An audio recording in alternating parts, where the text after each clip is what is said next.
pas à Dieu. Donnez aux veuves, donnez aux orphelins,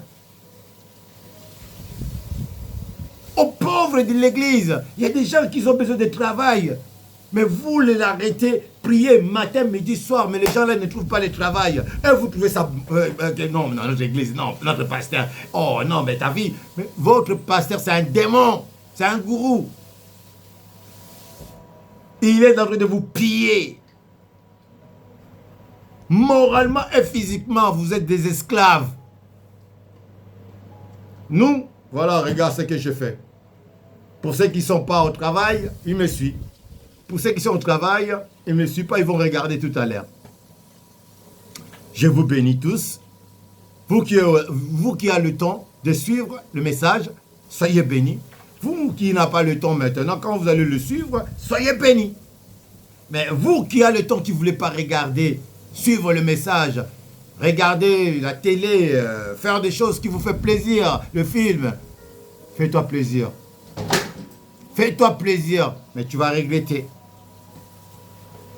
Vous savez, quand la maladie vient, ou bien quand le mal rentre, vous allez chercher qui? Toujours le pasteur. Vous comprenez à ce moment-là que non?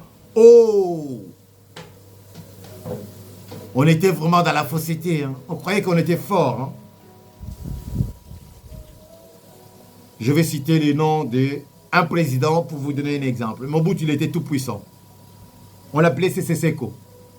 Immortel. Il avait des grands féticheurs de féticheurs. Il était lui-même grand maître, je ne sais pas, du Makuri ou quoi là. Mais le jour le malheur avait frappé dans sa vie, le papa, il était sans au secours. Il est mort avec, je ne sais pas, 28 kilos, 38 kilos. Ah ouais, il vient ses schools.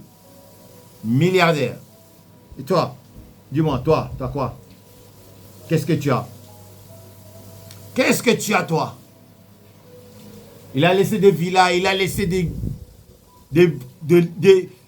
diamants, de l'or, des longos même. Il a laissé la fortune, bien aimé. Il est parti. Bernard Tapie, parti. De grands de ce monde quittent ce monde comme s'ils étaient rien dans le monde. Mais regarde, les frères serviteurs de Dieu, dans leur église, ils sont petits, ils ne sont pas nombreux. 2 ou 3 ou 4, hein, il fait le travail. Tu rentres, tu attends. Ici, il y a Dieu. Ici, il y a la parole. Ici, il y a la réponse. Ce que je cherchais, ce que j'entendais, je l'entends maintenant. Et tu vois, dès le premier jour, tu mets tes pieds dans des églises comme ça, comme les nôtres, tu vois le changement de ta vie. Que Dieu vous bénisse. On va lire la Bible. Les Écritures de Marc, chapitre 11, verset 1er. Notre thème, c'est détachez-vous. Move. Live it this teacher. Live it this way. Lorsque il s'approcha de Jérusalem et qu'il fura près de Bethphage, le nom qu'on attend dans la Bible, je ne sais pas si vraiment ce nom-là existe. De Béthanie vers la montagne des Olives, Jésus envoyant 2 de ses disciples, ses serviteurs. Jésus va vers la fin. Il envoie ses serviteurs. Il dit, va, je vous envoie, allez faire quelque chose pour moi. Et lui disons, allez au village qui est devant vous. Que vous serez, entre vous trouverez un anneau attaché sur lequel aucun homme ne s'est encore assis. Détachez-le et amenez-le. Un anneau, ce que vous appelez mpunda ou maman. Calme-toi.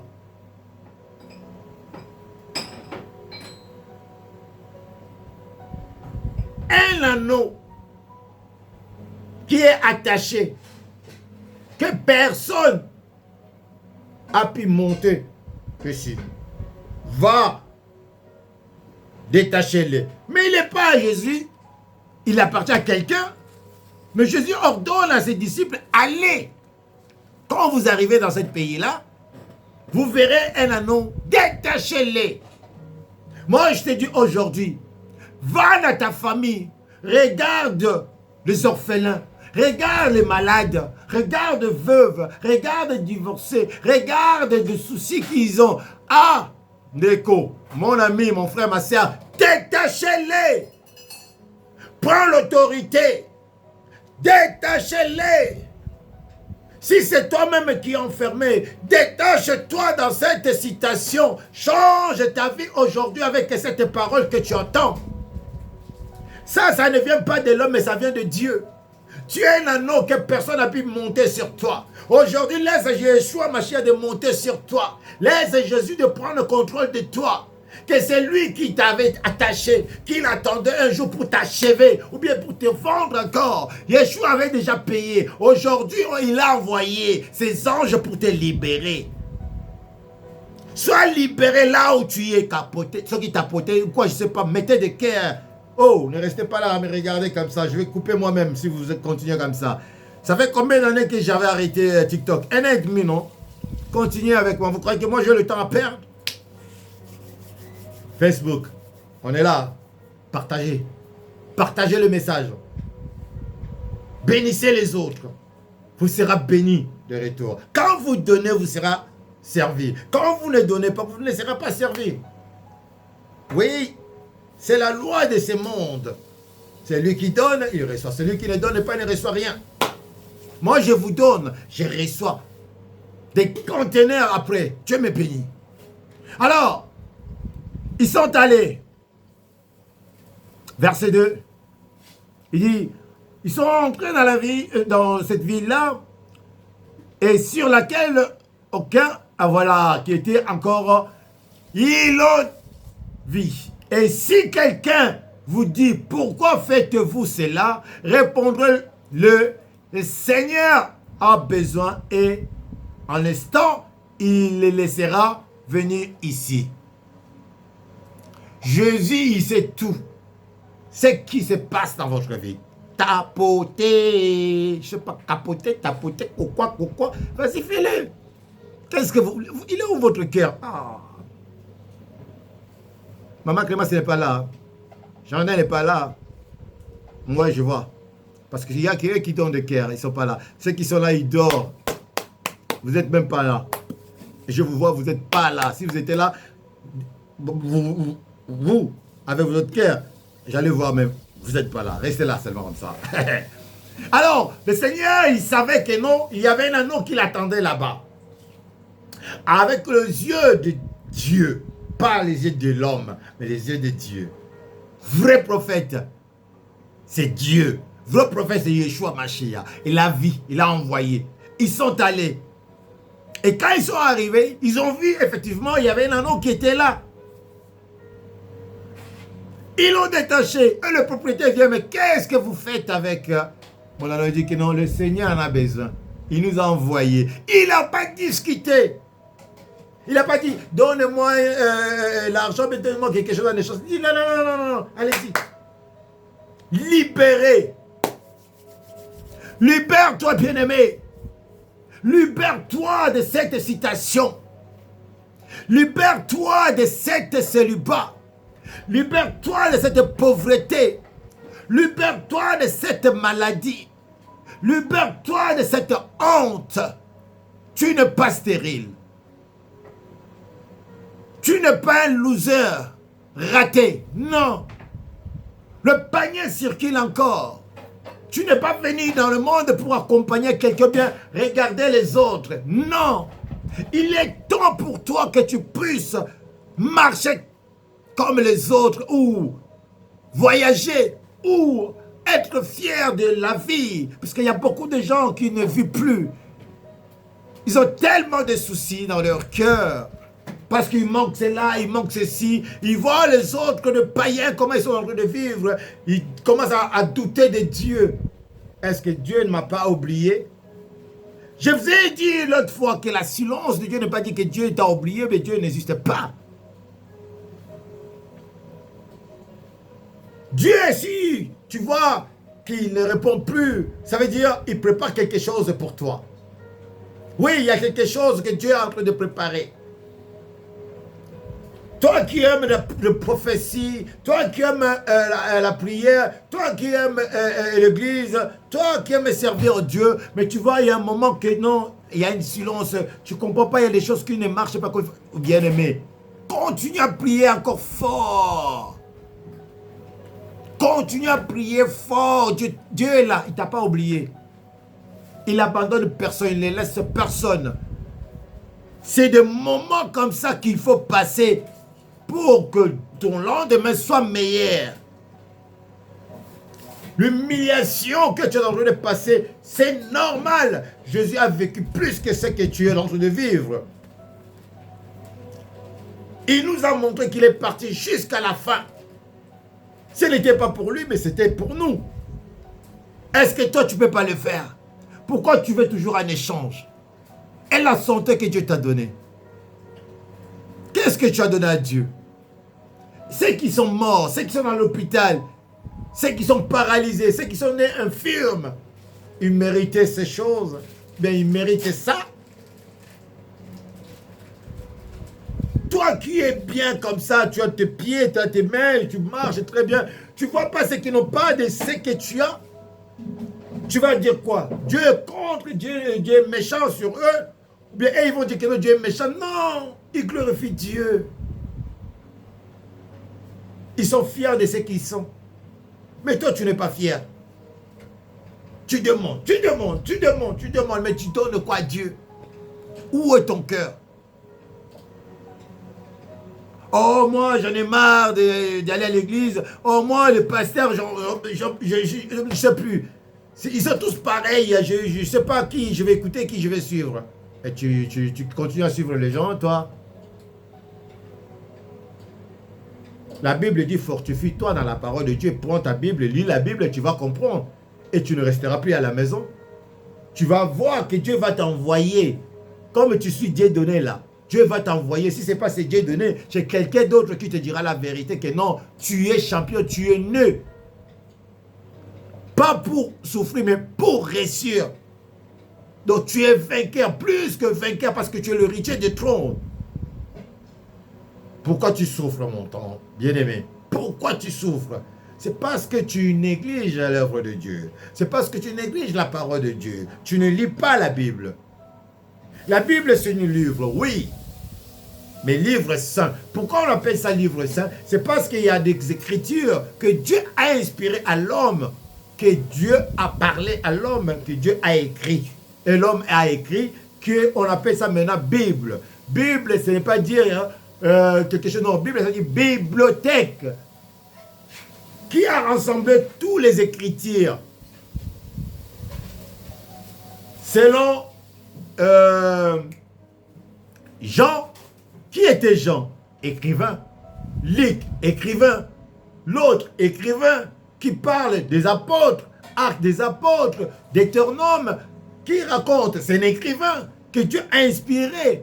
Comme vous regardez, bon, aujourd'hui nous avons des chaînes de télé, on a plein de trucs, mais à l'époque on avait des romans. Les gens lisaient plus, mais ce n'était pas de Bible. Il n'y avait pas de choses qu'on voit aujourd'hui. Mais depuis qu'on nous a ramené des chaînes de télévision, il y a plein de trucs avec YouTube, tout ça. Il y a des criminalités, il y a des choses qui se passent plus dans l'église que dans le monde. Les vrais criminels, ce sont des pasteurs. Les vrais bandits, ce sont des politiciens. Les vrais escrocs, ce sont des prophètes. Qu'est-ce que vous attendez? Qu'est-ce que vous attendez de ça? Pourquoi vous ne cherchez pas la face de Dieu? Cherchez la face de Dieu, bien-aimé, vous trouverez la main de Dieu sur vous. On va vous couper les lives, vous attendez des choses que j'ai dit, non? On va vous couper les lives, vous qui suivez sur TikTok là. Tapoter, vous ne voulez pas tapoter, vous ne voulez pas mettre de cœur. On va vous couper. Ceux qui sont éveillés, ils ne tombent pas dans le piège de ces hommes-là. Parce que Jésus a envoyé des anges de venir vous détacher, de sortir dans cette cabale, dans cet entrepôt, dans cette... comment j'ai dit ça le nom? J'ai oublié le nom que j'appelle ça. Abattoir. Mais nous, là où nous sommes, c'est l'hôpital. Là où nous sommes, c'est la préfecture. Là où nous sommes, c'est l'ambassade. Et ils sont dans le tribunal. Et ils sont dans l'abattoir.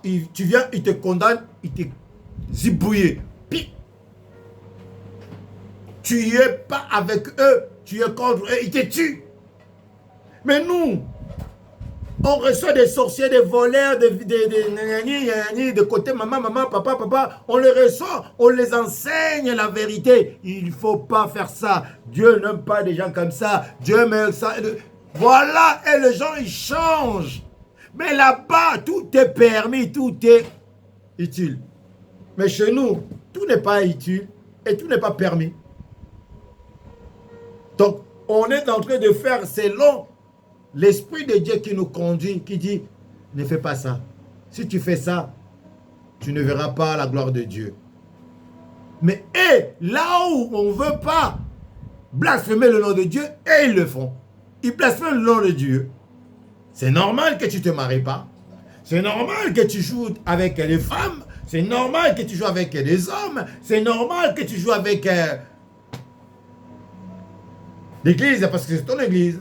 Comment tu te mets devant, tu parles de toi avec tout l'orgueil que non, tu es fort, tu es. Mais bien aimé, tu étais qui quand tu as commencé? Qu'est-ce que tu avais? Tu as ramené quoi à l'église? Si ce n'est pas des mensonges que tu nous as ramenés pour nous embobiner, fermer les yeux. Heureusement que Dieu ne dort pas. Il a réveillé des gens comme Dieudonné, qui étaient vraiment dans le monde, dans les choses de ce monde, qui se dit non, je ne peux pas continuer cette vie. Non, stop, cigarette, femme, ambiance, gloire, succès, laisse tomber. Mais voilà aujourd'hui, ça fait 7 ans, 8e année, l'église de Dieu n'est pas le lieu où on va venir raconter les gens notre vie, montrer nos biens que nous avons. Mais non.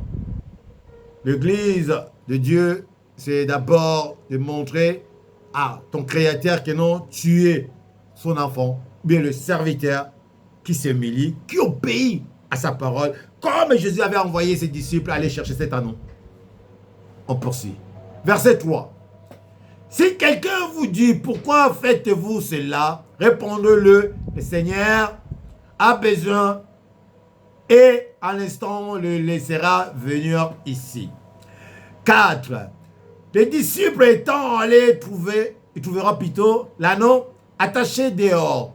Prend d'une porte, près d'une porte, autour des chemins, et il se détachait, il détachera. Quelqu'un de ceux qui étaient leur dire, que faites-vous? Pourquoi détachez-vous ces talons? Pendant que vous allez détacher vos frères qui sont dans les églises là, il y a l'esprit qui les a fermés qui va vous demander pourquoi vous libérez cette personne. Et si vous n'êtes pas mandateur de Dieu, bien aimé, vous allez y rester aussi. Parce qu'il ne vous appartient pas. Il est déjà quelqu'un. Son esprit est déjà parti.